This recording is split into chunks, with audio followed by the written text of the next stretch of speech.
Hello, everybody. Good morning. So, today we are going to talk about osteoporosis and women's health. All right. Let me introduce myself. My name is Angel Anjali, and I'm the Women's Health Movement Coach and as well as the nutrition counselor. And of course, I'm the founder of this platform. So, Tracy is here. Tracy and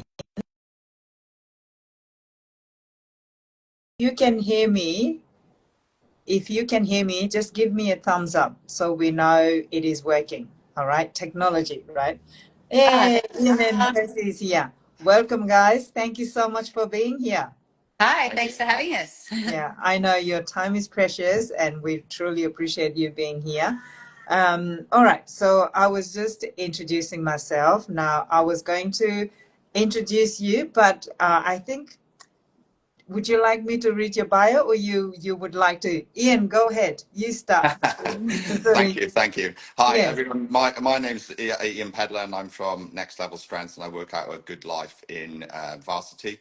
My main role as a PT is to help women over 40 train smarter, and not particularly harder, but train smart, understanding their bodies a little bit more and what's happening, especially during perimenopause and postmenopause as well, putting together programs that are really going to help them move and develop not only their confidence, but their strength and overall movement and just really working through that phase, which is obviously quite difficult for women to sort of navigate.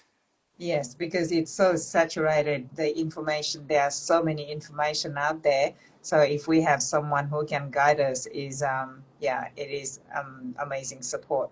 So thank you, Ian. So Tracy, go ahead. Hi, I'm Tracy. I'm a clinical nutritionist.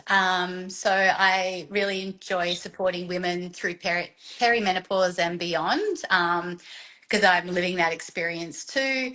And diet and lifestyle are obviously Yeah. foundational factors to ensure it's not such a roller coaster ride. So being a clinical nutritionist, I understand biochemistry and our physiology.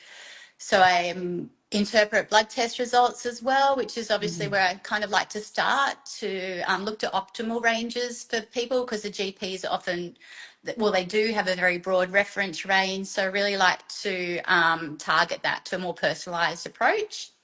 And with the perimenopause and beyond space, it's really just looking at what people's diets are like and how we can optimize that for this life stage and help people thrive. We want everyone to be active and healthy for a long time, because everyone's living longer, but we don't want to be doing that sitting in a chair. Yes, exactly. We want to live the quality, not the, just living long time but not having the quality life, right? Yes. Yeah, and it is such an amazing combination of the nutrition and fitness coming together because it goes hand in hand. There are lots of other things goes together, but fitness and nutrition is such an important component. So, all right, before we start, I just wanted to say this as a disclaimer that this information, the talk is all about to bring education and awareness around our community, not a specific advice to anybody. And if you need support or help, go to your GP or directly connect with Ian and Tracy, right? And you can ask questions in a comment down below whenever, or you can wait till the last minute. It's all good. So we will start with our first question. And today our topic is osteoporosis. So we are going to dive into that. Are you ready, guys? Or did you want to add anything in before No, we start? thank Very you. good. Oh, good. Okay. So, all right. So, how can each of you, through your field, nutrition and fitness, help our women's health community understand? It's a big question. Understand, prevent, and manage osteoporosis. I'm grateful that you chose this topic, Ange, because it's actually quite a silent condition, and you might not know you have it until you get a fractured bone, because most Yes. people aren't going around checking, which Bone Ian will go density. into, checking the bone density exactly. So for me, educating women, particularly in the perimenopause space, because the hormonal influences on bone density are massive as we move into menopause, which I think Ian's going to touch on some stats there. So educating the importance of looking after bone health. And the way I do that in my consultations, specifically when it comes to nutrients, is I assess someone's diet. I've got software that helps me understand what nutrients are being met in regards to the Australian dietary guidelines and the RDI, which is the recommended dietary intake. Intake, yeah. So the software will give me a report and it'll see if you're meeting those key nutrients, which we're going to talk about later, which are supportive for bone health. And so then obviously in perimenopause, I'm going to prioritise those key nutrients, working with my clients to say, how can we build on that in your daily diet? Yeah, awesome. So Ian, would you like to touch on that? Yeah, sure. And as Tracy's already mentioned, probably a really good starting point for anyone, sort of even from the age of 40 plus, to get some baseline data would be to get themselves a scan. Just one of the scans you can get, for example, is a DEXA body scan. That will give you bone density scores as well as your body composition scores, which are really, really important as a real baseline. And when I say that, I think what's really important before we sort of dive into the bone density as well is actually understanding how our body's made up with skeletal muscle, etc. Because that is something we really want to protect as we get older as well. So not only are we looking at bone density, but we're looking at our muscle mass to ensure that actually we're not going to fall over in the first place, Yes. to actually to have those fractures, etc. Yeah. So I The was research. Yep, sorry. yeah. Yeah, no, go ahead. Yeah, the research suggests that once we reach menopause, that our bone density declines by about 20% in the 5 years following. So that's something that we really want to be aware of. And what we can do is take preventative measures to start thinking about actually how we're going to preserve that for as long as possible with both our muscle, our muscle mass, but also our bone density as Bone well. density. So a lot of the different things that you can do, particularly one of the things I think that we see a lot in gyms, and historically we've seen a lot of group classes. What we haven't seen so many women do over the years, but we certainly are seeing a massive increase now, is weight training. Weight And weight training, training yes. is something that's really going to have a significant effect on our bone density over time. It's sending signals to our bones that actually we need to stay strong, we need to stay healthy, which in turn then obviously keeps them stronger and allows them to thrive and keep growing as well, and preserve what you've currently got as well. So Yeah. super So important in regards to that yeah. sort of strength training. Yeah. So the strength training declines the what it stabilizes a little bit as we instead of decline rapidly, it just stabilizes a little bit. Is that correct? Yeah, correct. We can certainly sort of at least slow down the rate of decline, and in some cases, what we can see is improvement. There are other factors that do come into things like osteoporosis, osteopenia as well, particularly as Tracy's already mentioned, diet, smoking, alcohol, etc. All contribute to that as well. So it's not just one thing particularly; it's a Yes. mixture of all of those different things putting together as to whether you're going to be able to sort of slow down that rate overall. But ultimately, movement is key. Strength Yes. training is definitely key, and as you move older, that becomes key, more and more important to do that strength training. In particular, as well, sort of some high impact activity throughout as well. I know people are often quite nervous around the high impact activity, but there are some thoughts around how you can sort of, excuse me, develop that slowly and build that. So but with the women misunderstanding the strength training, we don't want to be bulk up or things like that, and as well as you said, high impact, the exercises, how we are scared of, or what if I hurt myself, right? But that is the time when when you come and you will guide people to do the proper training and guide them, and as well as educate them around it.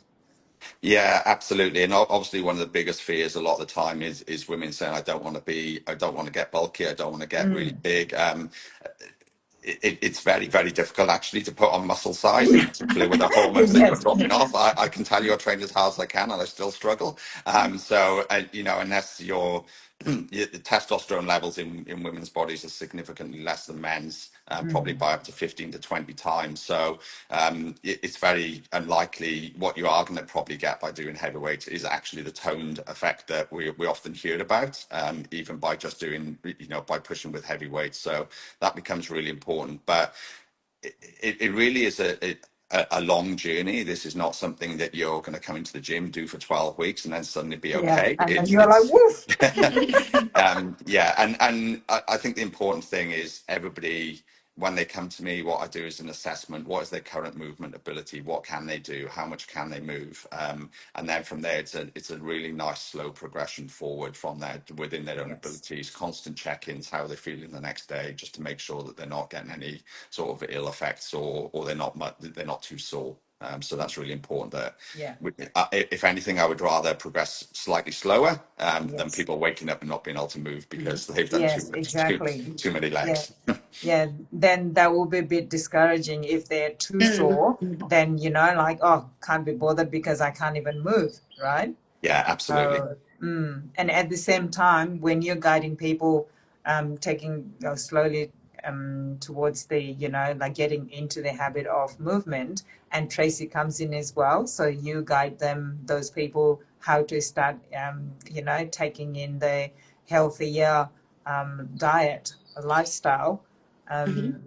Yes. And then, So how do you, I'm trying to ask the collaboration of you two, like Ian is taking the clients in and you come in as well? Yeah, absolutely. So if I talk about, I guess, what key nutrients that are vital for healthy bones, and then protein comes into that as well, which is the muscle and bone. So I'm pretty sure our audience understands that calcium is always associated with bone health, which is true because our stores 99% of its calcium in bones. But when your dietary calcium is low, this mineral is pulled out of the bones to maintain your blood levels. So it is important to ensure you got adequate calcium in your day. And the RDI actually goes up. So from the ages of 18 to 50 in women, it's 1,000 milligrams a day. 50 plus, it's 1,300 milligrams a day. So obviously accounting for that, the bone loss with the estrogen decline. So your main sources of calcium are the well-known ones like your dairy sources, although that can be inflammatory with some people. So I like to also focus on the plant-based sources. Firm tofu is a great source of calcium. It's set with calcium sulfate to make the soy milk coagulate. Okay. So it's fortified. And key is to read the nutrition panel on the packet to see how much is in there. But typically you're getting about 350 milligrams of calcium per 150 gram serve of tofu, which is actually quite high. Aside from the dairy, the tofu, you're looking at salmons and sardines with the bones in, almonds, tahini, which is your sesame seed paste, and your leafy greens like bok choy and kale are high in calcium. I also want to mention broccoli because broccoli has a broad spectrum of other cofactors that are important, and it actually, whilst its calcium content isn't as high as dairy, its availability is higher. So I love to just have broccoli every day in every meal. It's also got the vitamin K and magnesium in there. Yeah, so that's my go-to as well, broccoli. Broccoli, we all love, it's got the phytoestrogens, which I'll talk about, because you were interested in the other key nutrients. So alongside calcium, vitamin D is an important partner to that because it helps absorb calcium in your gut and regulate the levels in the blood. And it supports bone growth and mineralization, which is what makes your bones strong. So vitamin D, we get it from sun, and what else? Yeah, sunlight is your best source. And obviously you want safe sun exposure. So typically that's around 20 minutes a few times a week with baring your limbs. Obviously some people are more sensitive to others, so we don't want it to burn you. But aside from sunlight, it is found in smaller amounts in eggs, the oily fish. So again, the salmons and sardines will come into that, and fortified in some of the milks, both dairy and plant-based milks. Yeah. But interestingly, studies show that low serum vitamin D levels, so that's in your blood, is commonly seen in those with osteoporosis. So there's definitely that correlation there. I do see a lot of clients with suboptimal vitamin D. So we're lucky in Australia, we get a lot of sunlight, A lot but of there is that sunlight. fear around the sun. So sometimes there is a need to supplement with an oral So tablet would there. you recommend the early morning sun would be better for people? Yeah, Yeah. absolutely. Yeah, but yeah, one for the UV factor, but also in a separate topic, circadian rhythm. We want to get that early sunlight, and that's more metabolic health, which we can talk about another day. Yeah. Oh, good. um, Yeah. then protein is often overlooked with relating to bone health, but obviously, like as Ian mentioned, protein we know supports your muscle, your lean muscle growth, but it forms the collagen, primarily the collagen matrix, which is like a structural part of your bones, and that matrix is what all the minerals are deposited onto to give the bones their strength. And it supports production of IGF-1, which is an insulin-like growth factor, and that hormone then stimulates the bone formation. So protein is super important, obviously, in the resistance training as well as metabolic health, Yeah. bone health. The research currently is looking at, because the RDI for protein is set quite low at 0.8 grams per kilo of body weight. I actually like to see that at least double with my Yeah. clients. So even up around 2 grams per kilo of body weight a day, which can be difficult to achieve. So I try and work with my clients how we can best get that into your day.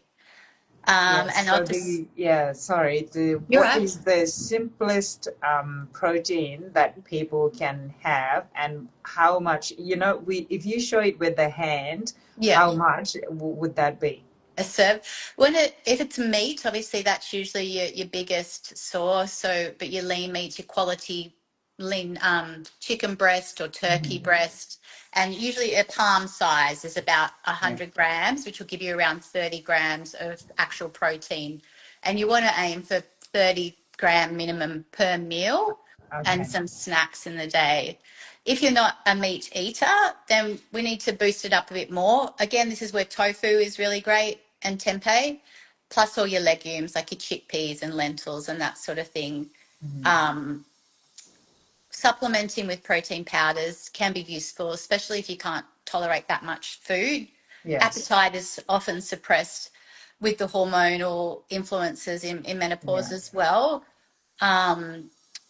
So I was going to talk about that because it is very important. I find a lot of women, they come to me because they're concerned about weight gain, and the first thing they do is really restrict their diets, which is not the way to go. We want to, Yes. Yes. yeah, yeah. No.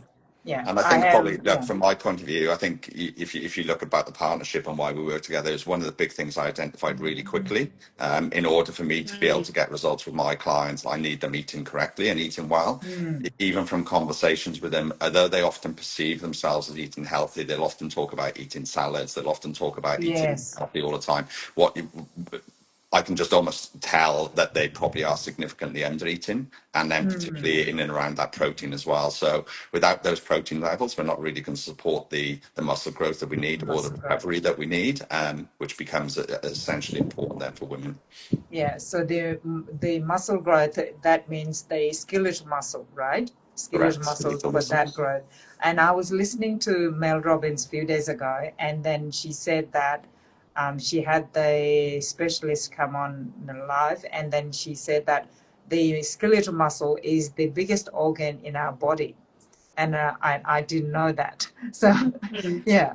And then how important it is for the osteoporosis, like you just Yeah. mentioned.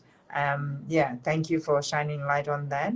And so, Ian, what type of exercises are best for supporting bone strength? I think we already touched on that, but especially for women who may be the beginner or postmenopausal.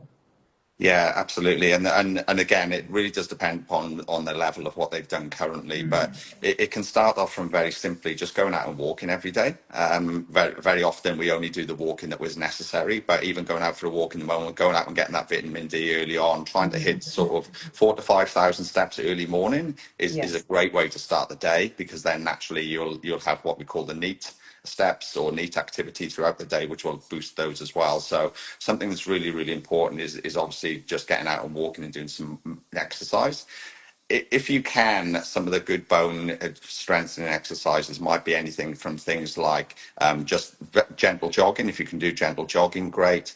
If you can do and anything like skipping, you don't necessarily even have to use the rope. You could just be doing little hops on the Yes, back and little hops. forth, little side hops back and forth, little things where you're just bouncing up and down very gently to start off with. You can progress that then right up into what we call plyometrics, which can be jumping on and off boxes. It could just be stepping down off different steps. They're really, really strong in terms of what you're going to do in terms of your overall health and bone density. Now, just in regards to that, you do need to consider if you've got any pelvic floor issues, how far you're going to be able to take that as well. So really take that into consideration before you sort of and consult a medical practitioner if you're looking at doing that before moving on to that.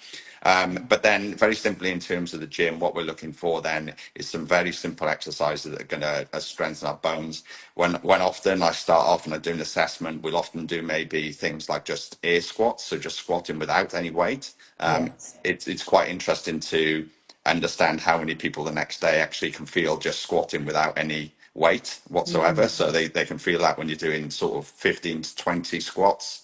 It can Yes. be lunges. We focus around six particular movement patterns, which is pushing, pulling, lunging, squatting, carrying, and what we call hinging as well. And then we build the exercises around that particular program as well. So we always start off with learning the exercises properly and the correct technique, and then Yes. slowly but surely Absolutely. we go with progression over time. So very small increments over time. It's really important that you do try and incrementally increase the weight. And then what we do is we alter what we call the sets and reps. And again, over time, I think probably the most important thing is if you're new to weight training, if you're new to sort of getting into an exercise program, you're probably going to be a beginner for at least the first 12 months. So a lot of that is really setting the foundation for what you're going to be able to do in the future and getting that technique right, understanding what those lifts are, being able to progress the weight, almost getting your mental toughness to be able Yes. to handle the weight as well as you move forward with that. So lots of different things in play really with weights, but fundamentally there's lots of little different things you can do even just at home if you're not a member of Yeah, the team. at home. And like you mentioned earlier, walking, start with the walking if you have never ever done the exercise, and then slowly start jogging, right? And they're all free as well. You don't have to, go to the gym just yet. And then so when people start doing that, and they can still come to you and you will assess the people, and then how far they are, and you will start from where they're at, right? Correct. Yeah. We Yeah. start from where they're at and based upon their experience level. So I can have a variety of experience levels when people are coming to me. Some people will struggle to step up onto a small box. Some people are much more advanced than that. So it's about really taking with the level that they're at, working with that level. But it's incredible to see some of the progressions that you get over a short period of time from people actually doing a couple of sessions a week. And that's all it needs, is often a couple of sessions a week to see some really significant progression in terms of Yeah. their strength and their overall, and more importantly, their confidence as well. I think Yes. sometimes, Mental strength. yeah, absolutely. And I think what happens is often women see a significant shift in their body changes. They often store a lot of belly fat. That increases over time. That obviously decreases confidence. The one thing they're trying to do is lose Yes. belly fat. I often say to people, let's focus on where you're going to be in later years, 85 to 90 and above. Let's Yes. focus on how you're going to move there first of all. We will worry about the other stuff later, but let's make sure that we're building your strength up first of all, and then we Yeah. can work on the other stuff in tandem with that. Yeah, I think us women, we stop moving once we have the children. We just always thinking of the children and all those things, and we carrying them, but at the same time, we stop moving, we stop doing the things that we used to do. And then once we go to the gym and we are doubting ourselves, a bit scared, or can I do it? And like you said, and confidence as well, right? Lack of yeah, and slowly as you go along, and the people and the women realize that, oh, actually I can still do it. Like yeah, when I so I do movement for the women as well, dance coaching. So I teach them at the park, like hanging in the monkey bars. Yeah. And then, no, Ange, I can't do that. It's been so long. And what would people say? I'm hanging like a little kid. I'm like, hey, if you can do what kids can do, I think you're the strongest person. So let's do it. And we have fun as well. So yeah. Yeah, it can Uh, definitely be, go walking into a busy gym can be quite intimidating if you Yeah. don't know what you're yes. doing. And luckily, a lot of the gyms do have dedicated ladies' rooms or women's rooms, which you can work out. But I always encourage women over time to sort of what I consider take up space in the gym and be confident in the gym and actually own own the space within that gym as well, within the free weight section, and understand what the exercises are so that they can actually be in those areas. Yeah, yeah. Yeah. So you can guide them towards the, and but how, because for me to approach men as a trainer, I would be a little bit intimidated. You know what I mean? But Okay. how do you do that, Ian? In terms of, sorry, how do you? Approach. Like to approach you as my trainer. um, Because you specialize in women's health, right? So thinking of that way, then I would come to you, but at the same yeah. time, I would, like, yeah, I don't know, how do you get your clients? How do you approach women? Yeah. So we get a lot of people who are joining the gym, and when Oh, they join the gym, they get a couple of introductory packs. So obviously, because my specialism is women, particularly in perimenopause, postmenopause, then that's when I get an opportunity to have a chat to them, talk about them, build a little bit of trust that I know actually relationship. what I'm Yes. talking about, and then Yes. we're obviously able to build that a little bit forward.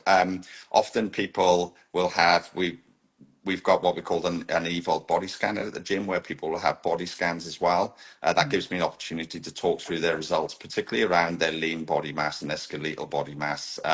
People are often drawn to the body fat percentage. I try and draw their eyes back away from that and worry about what they need to be probably more worried about at this stage, which is obviously their sort of skeletal muscle mass as well. And once we get a little bit of an understanding on that, then people get a little bit more of an understanding on how they can progress and move that forward. And most women are incredibly surprised how quick their strength sort of improves from those first couple of sessions and move that forward. Yeah, I love your approach that instead of focusing on what we don't want, you're putting the, mindset towards what do you want. So I love that approach. Yeah. So Tracy, are there any foods, habits, or lifestyle choices that can weaken our bones over time?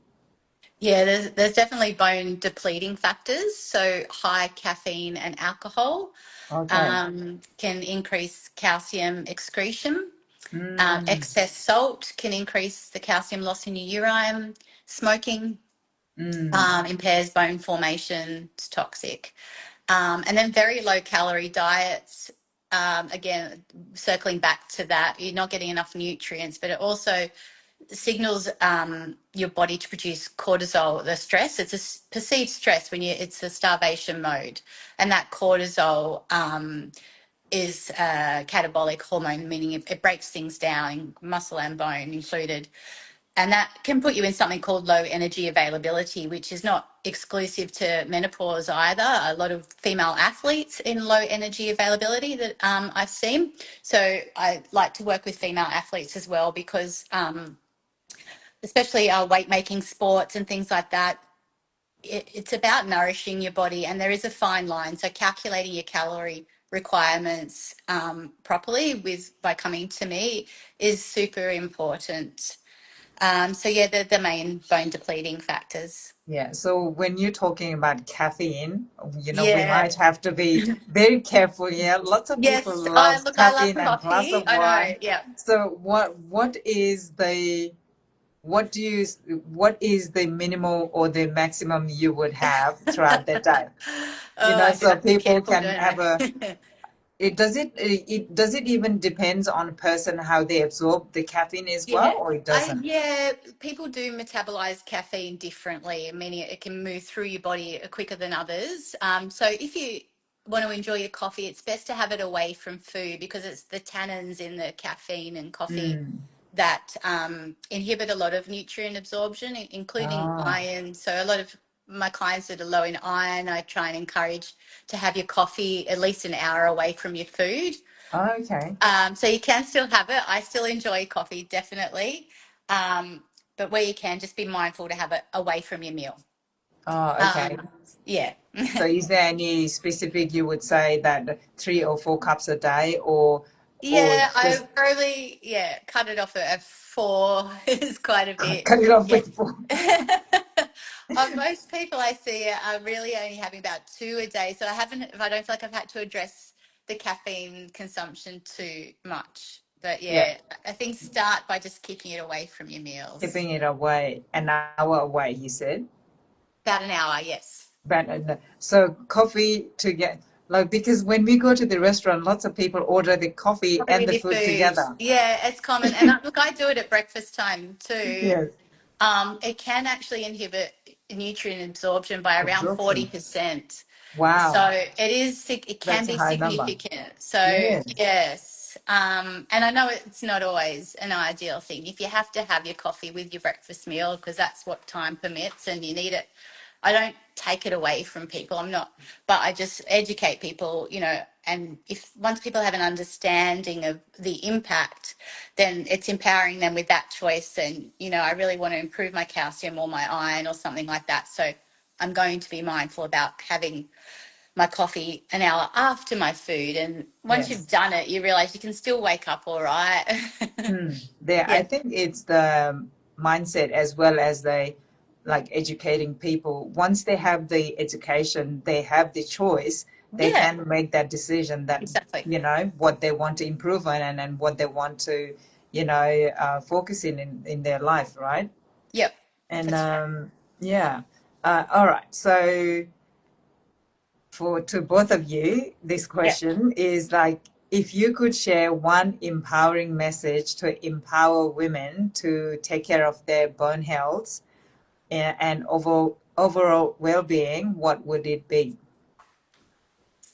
What did I write? I had something written down for this one. So Oh, that's it's okay. never too late. There are studies to show that consistency can improve. You can get some modest improvements. So don't feel like it's too late to start. And I want people to know that your bones are actually living tissues.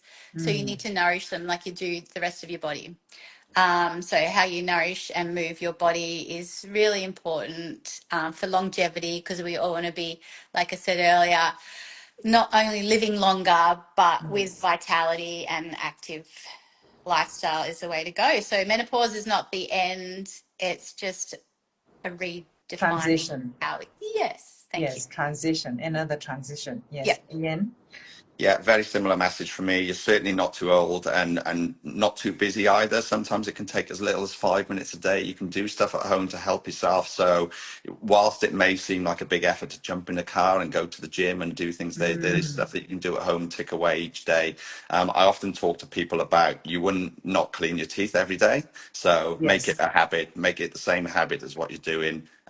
Your body's incredibly adaptive. We've got some great results from people who felt that they weren't going to get the results, Mm, and we can make changes really quickly. So our body is very, very clever. So you're never too old. It's never too late. Think about yes. starting sooner rather than later. It doesn't need to be in the new year. We don't need New Year's Yes. resolution. It can be today. Resolution, yeah. Just Yeah. start making small steps. I try and explain to people that there's 365 days in a typical year. Think about a 1% improvement every single day, and you're going to have a massive improvement across the course of the year. It doesn't have to be everything this week. Just pick one or No. two things that you're going to focus on. Yeah, absolutely. And not to give up just because, you had a little bit of, had a, fun food, or just because you couldn't make it today for the exercise, but then, oh, I'm just gonna let go this week, you can do it throughout the day, any time of the day, and Mhm. just, as little as 5 minutes, like you mentioned, Ian. And then with me, because I have never been to the gym, and because my kids, my husband works overseas and I'm at home, I couldn't leave kids. So I start doing the YouTube. There's so many free Yeah. exercises. There's, from 5 minutes, half an hour, 30, every options you can ask for. And, you have those options, and, make your life better from those options, right? Yep, for sure. All Yeah, right. absolutely. Okay. Create a habit. Create it as a habit, I think, is the key thing. Yes, and do as little as 5 minutes. Absolutely. Awesome. Thank you to both of you. Thank you, everyone, for being here. If anyone has any question, please put it in the comment section. And while we are waiting, please, Ian and Tracy, let us know where can people find you. Yeah, I guess Instagram, because we're here now, is the easiest way to then link in the bio to all the other Yeah. bits. So I'm at raw.human.nutrition is my handle on Instagram. I'm moving to a new clinic space in Robina on Scottsdale Drive, so that address is on my bio in my Instagram profile too. Yes. So I'll put the details in the content as well. Thank you. So, yeah, you Yep. have the website, right? Yes, I do practice online as well. So if people are not local, they can we can do online The consults. online. Oh, amazing. So, Ian, how about you? Yeah, for me, again, through Instagram, next_level_strength. They contact me that way, or Ian at nextlevelstrength.com.au via email. Or you can find me at Good Life in Varsity. Feel free Mhm. to, if you are a member there currently, feel free to drop in and say hello or have a chat. Yeah, amazing. So, do you have the website, Ian? I do have a website, www.nextlevelstrength.com.au. Okay. Yeah, okay. I'll put that all the details in a content section so people can find you both.